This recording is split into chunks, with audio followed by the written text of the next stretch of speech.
ये इनकाउंटर का जो निशाना है वो टांग पे जाता है। और हमारे पत्रकार साथियों से कहूंगा, अंग्रेजी का एक अखबार था, प्रतिष्ठित अखबार, उसने कहा कि 18,000 इनकाउंटर हुए उत्तर प्रदेश में, जिसमें 200 जाने गई हैं, जो दावा है सरकार का, और बड़े पैमाने पर टांग में गोली लगी है या हाथ में गोली लगी है। इसका नाम दिया है हाफ इनकाउंटर या टांग पे गोली वाला इनकाउंटर। ये जितने भी टांग पर गोली वाले इनकाउंटर हैं, ये सब फर्जी इनकाउंटर हैं।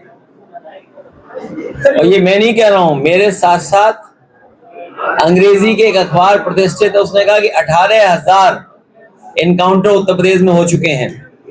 और कल ही मैं एक वरिष्ठ पत्रकार को सुन रहा था, वो कह रहे थे कि 10,000 इनकाउंटर हुए हैं ऐसे। और अगर इनकाउंटर से ही कानून व्यवस्था सुधर रही होती तो हमारे कंजौर के लोगों को बताओ, एक दलित बेटी को फांसी के फंदे पर लटकना पड़ा। आप सब जानते हैं, एक दलित बेटी, उसको न्याय नहीं मिला, उसकी कहीं सुनवाई नहीं हुई, उसे मजबूरी में फांसी पे लटकना पड़ा। लेकिन ये बात भी है कि फांसी पे लटकी है कि लटकाई गई है, अभी भी उसका खुलासा नहीं हुआ है।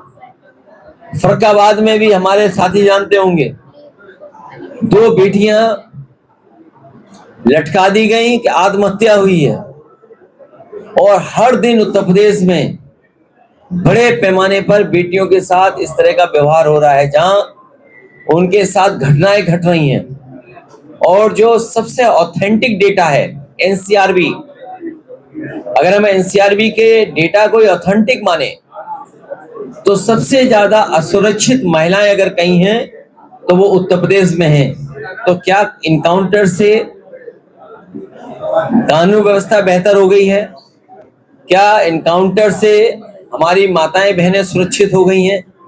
और कल तो हद हो गई, स्मार्टफोन दिया सरकार ने और पंडाल के बाहर स्मार्टफोन छीन लिया बदमाशों ने। कहीं ऐसा तो नहीं देने वाले और छीनने वाले में कोई साठगांठ रही हो?